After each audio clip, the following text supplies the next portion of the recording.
Hello students, इस video में continue करते हैं एटॉमिक स्ट्रक्चर चैप्टर को। सो नेक्स्ट टॉपिक हम करते हैं wave nature of electron and quantization of angular momentum. तो देखिए बच्चों, जो डी ब्रोगली इक्वेशन है हमारी, वो हमें हेल्प करती एक्सप्लेन करने में बोहर पोस्टुलेट को, जिसमें बताया गया है कि जो हमारा एंगुलर मोमेंटम है इलेक्ट्रॉन का वो क्वांटाइज्ड रहता है। तो यहाँ पे हम कंसिडर करते हैं, यहाँ पे जो हमारा इलेक्ट्रॉन है वो मूव कर रहा है अराउंड द न्यूक्लियस, ठीक है, सर्कुलर ऑर्बिट में वो मूव कर रहा है जिसकी रेडियस आर है। और यहाँ पे जो हमारी वेव ट्रेन इलेक्ट्रॉन की वो कंटिन्यूसली हमारी इन फेज में भी हो सकती है और आउट ऑफ फेज भी हो सकती है। इसको भी हम समझेंगे, इन फेज और आउट ऑफ फेज का मतलब क्या है। So de Broglie equation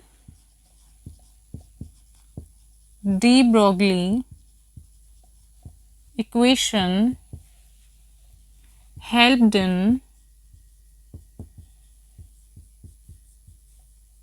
explaining the Bohr's postulate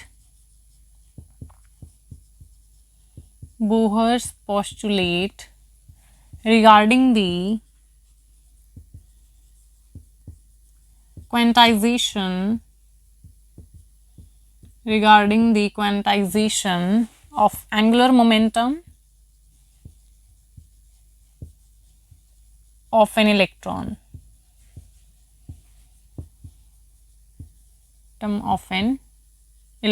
So de Broglie equation helped in explaining the Bohr's postulate regarding the quantization of angular momentum of an electron. And here we consider an electron moving around the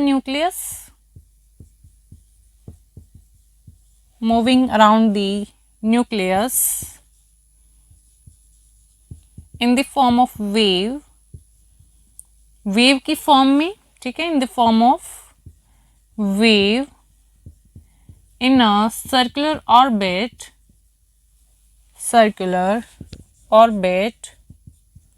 of radius r, and the wave train of electrons may be continuously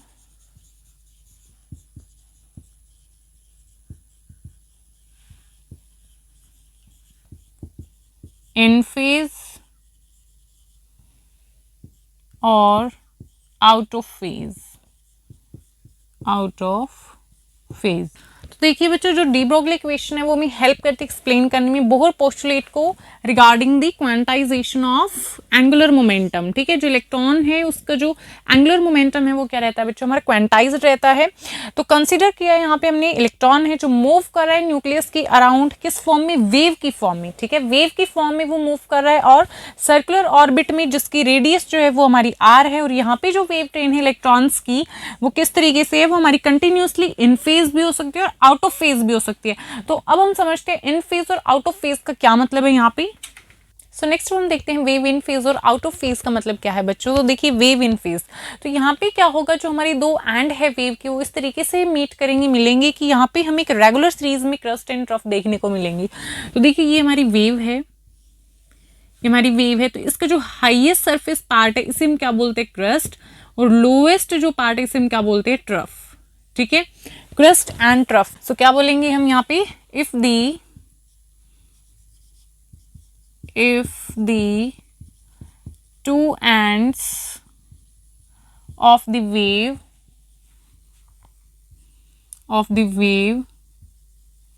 meet to give a regular series of crust and trough,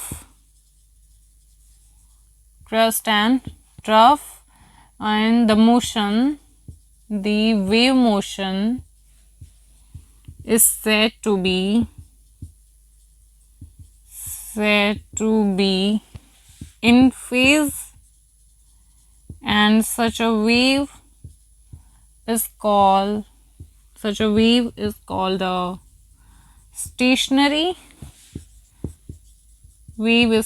a stationary or standing wave. Wave. Alright students, तो समझ में आपको wave in phase का मतलब क्या नहीं आया, दोबारा समझते हैं। देखिए यहाँ पे वेव इन फेज का मतलब क्या है, यहाँ पे हमें एक रेगुलर सीरीज में क्या मिलेंगे, यहाँ पे क्रस्ट एंड ट्रफ मिलेगा, मतलब हाईएस्ट और लोएस्ट सरफेस, ठीक है। क्रस्ट एंड ट्रफ हमें एक रेगुलर सीरीज में देखने को मिलेंगे जब क्या होगा, दो एंड जो है वेव के मीट करेंगे यहाँ पे, तो दो एंड जो है वेव के मीट करे और यहाँ पे हम एक रेगुलर सीरीज में क्या है, क्रस्ट एंड ट्रफ ऑब्टेन हो रहे हैं। Wave not in phase and we can also say that wave out of phase. उसका मतलब क्या है कि यहाँ पे जो हमारे दो एंड हैं वेव्स के, वो इस तरीके से मीट करेंगे कि यहाँ पे हमें एक रेगुलर सीरीज में क्रस्ट एंड ट्रफ देखने को नहीं मिलेगा, ठीक है। यहाँ पे हम रेगुलर सीरीज में क्रस्ट एंड ट्रफ देखने को नहीं मिल रहे हैं, ठीक है। तो ये क्या होगी हमारी वेव नॉट इन फेज या फिर वेव आउट ऑफ फेज हो जाएगा, ठीक है। So if the two ends, if the two ends of the wave do not meet to give a regular series of crusts and troughs.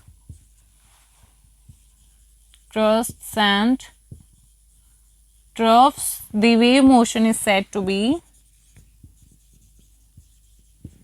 the wave motion is said to be out of phase, out of phase, out of phase हो जाएगा। और ये क्या था हमारा, इन phase था। तो इस वेव को हमने क्या बोला था, स्टेशनरी या फिर स्टैंडिंग वेव। तो ये क्या हो जाएगी हमारी, non stationary wave. So such a wave is called, such a wave is called a non-stationary wave. Non-stationary wave, ये क्या हो जाएगी हमारी, नॉन स्टेशनरी वेव। और ये क्या है, स्टेशनरी वेव, या फिर हम इसे क्या बोलेंगे, स्टैंडिंग वेव। तो स्टेशनरी वेव में क्या हो जाएगा, यहाँ पे जो दो एंड है वेव के मीट करेंगे और यहाँ पे हमें रेगुलर सीरीज में क्रस्ट एंड ट्रफ देखने को मिलेगा। जबकि नॉन स्टेशनरी वेव में क्या होगा, जो दो एंड है वेव के मीट करेंगे और यहाँ पे हमें रेगुलर सीरीज में क्रस्ट एंड ट्रफ देखने को नहीं मिलेगा। तो वो क्या हो जाएगी हमारी non stationary wave. Alright, for wave motion, for wave motion to be continuously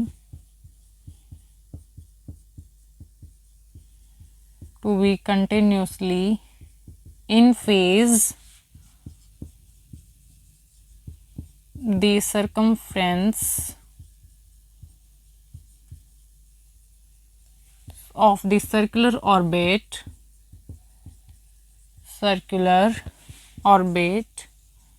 must be an integral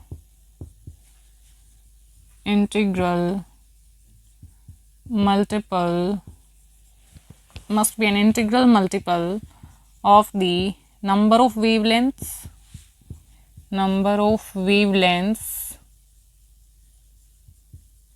wavelength. तो देखिए बच्चों, जो हमारा वेव मोशन है वो कंटिन्यूस होगा इन फेज। कब होगा ऐसा, जब सर्कमफ्रेंस जो है सर्कुलर ऑर्बिट की वो इंटीग्रल मल्टीपल होगी नंबर ऑफ वेवलेंथ्स का। अदरवाइज जो हमारी वेवलेंथ है वो इंटरफेयर करेगी डिस्ट्रक्टिवली, जिससे वो कैंसिल हो जाएंगे आपस में और वो क्या हो जाएगी, डिस्ट्रॉय हो जाएगा, ठीक है। सो otherwise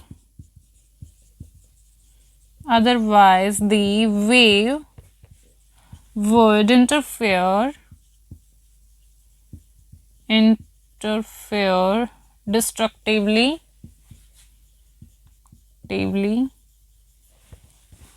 and cancel each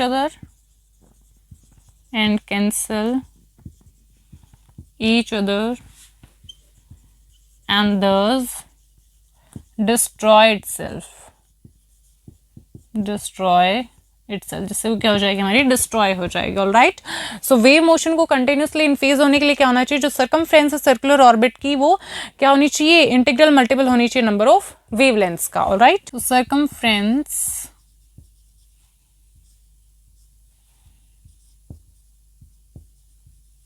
circumference of the circular orbit must be an integral multiple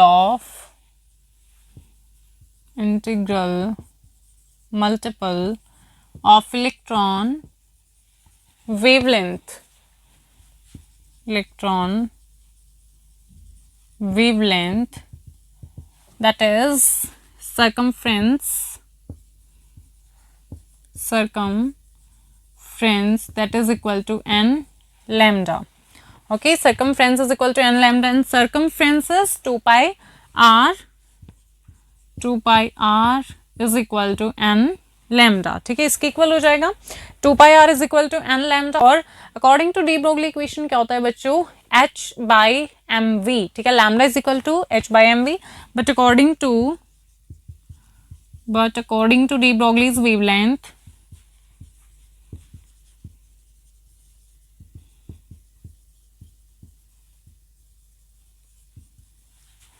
lambda is equal to h upon mv, यही होता है.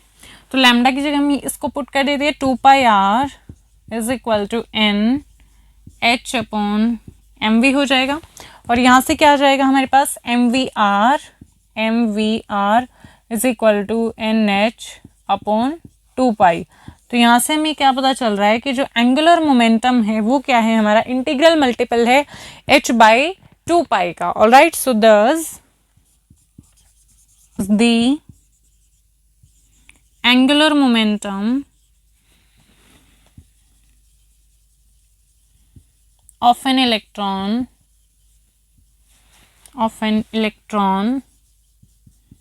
must be an integral multiple of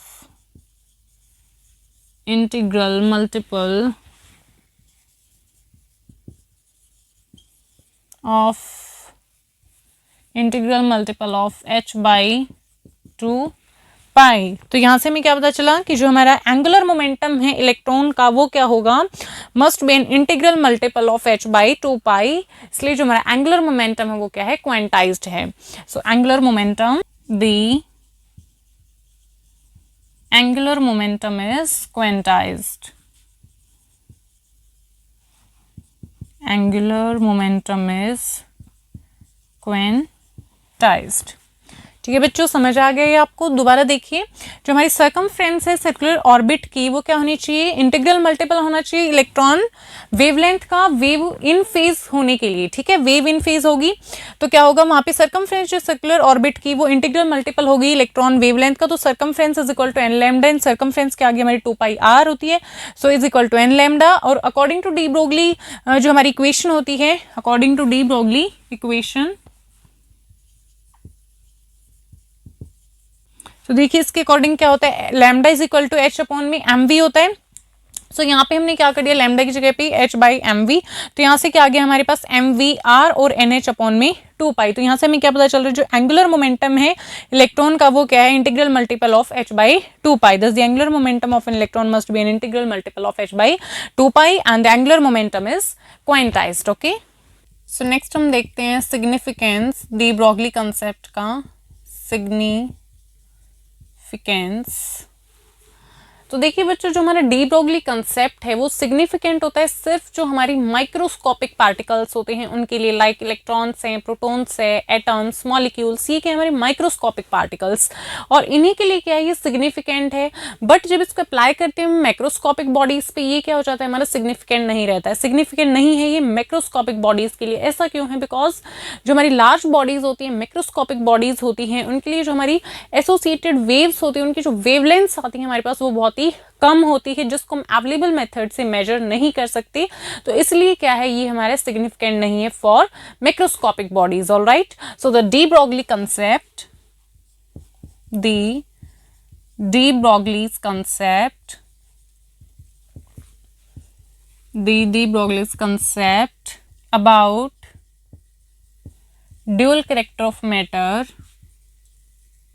about dual character of matter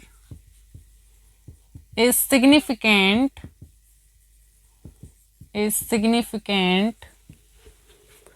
only for microscopic particles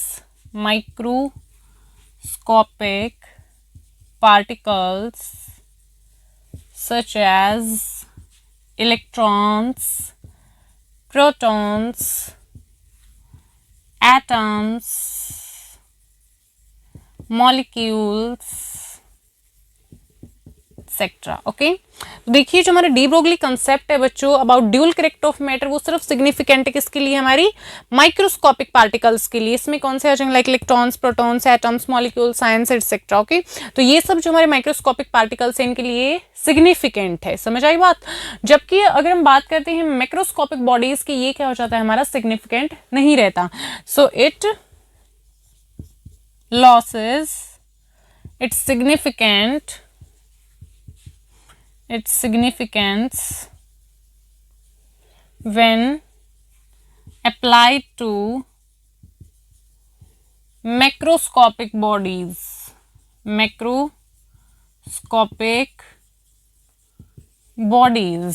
ठीक है। और ऐसा क्यों है, macroscopic bodies पे जब हम अप्लाई करते हैं तो ये हमारा सिग्निफिकेंस नहीं आता, लॉस कर देता है अपनी significance.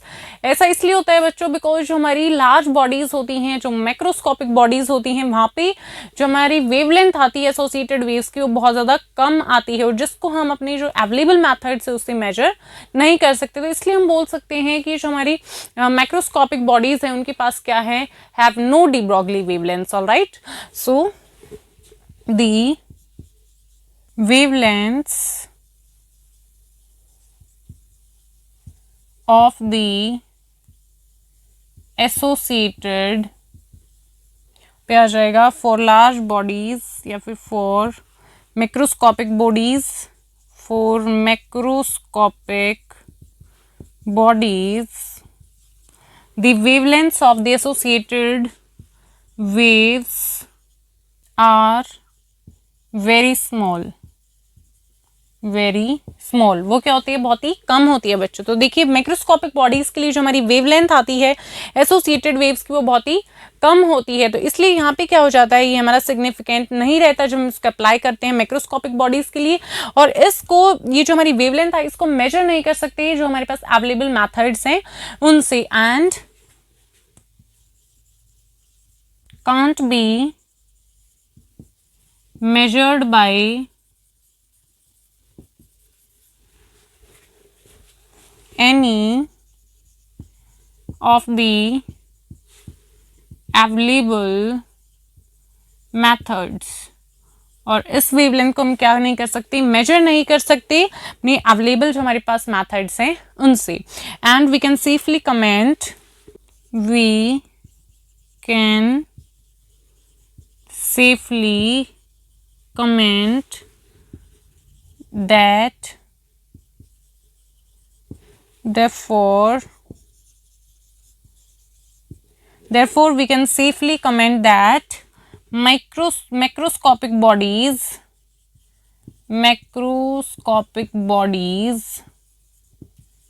have no de Broglie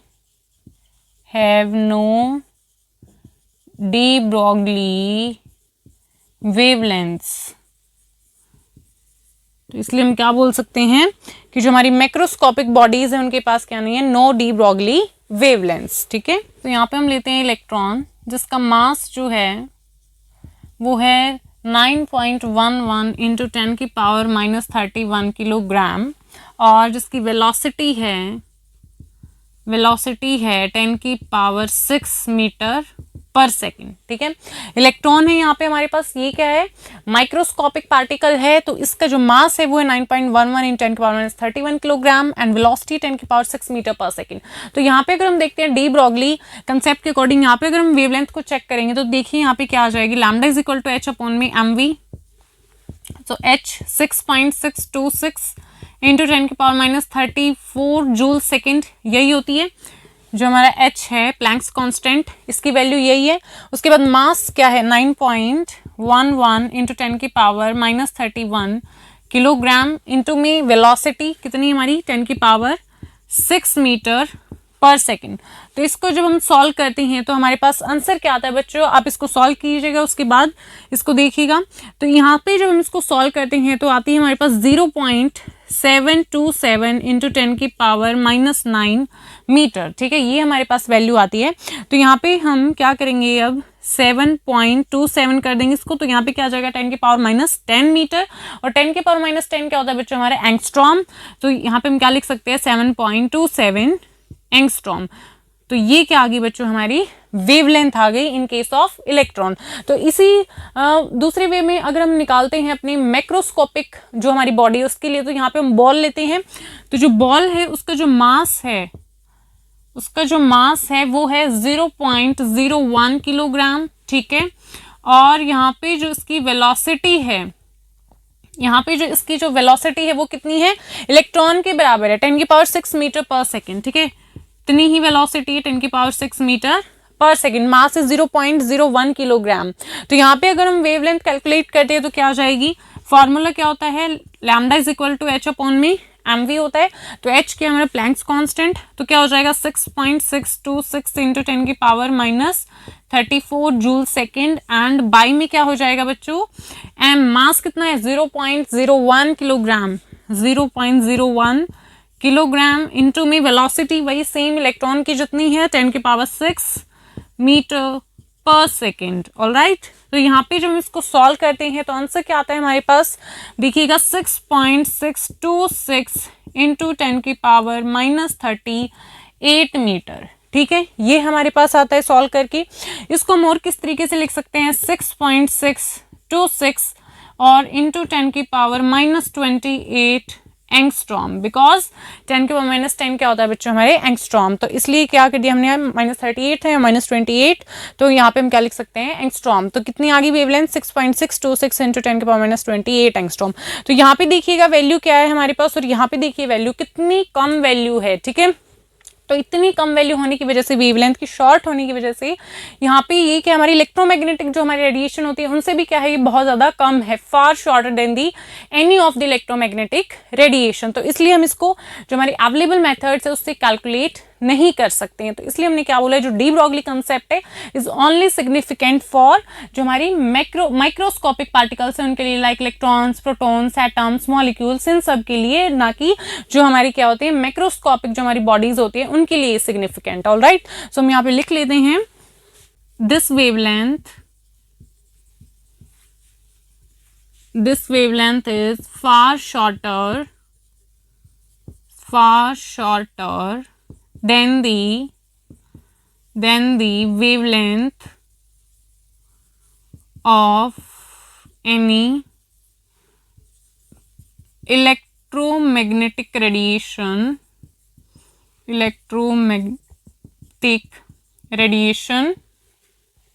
and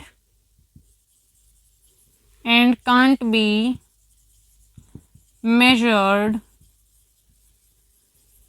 by any known methods, ठीक है बच्चों। तो यहाँ पे जो हमारे पास वेवलेंथ आई है बहुत ज्यादा कम आई है। This wavelength is far shorter then the wavelength of any electromagnetic radiation and can't be measured by any non method, जो हमारे पास नॉन मैथड्स है उनसे हम इसको मेजर नहीं कर सकते, ऑलराइट। सो के स्टूडेंट्स आज के इस वीडियो में इतना ही। अगर आपको कोई भी डाउट इस टॉपिक में हम कमेंट बॉक्स में कमेंट कर सकते हैं। Till then keep learning and keep exploring.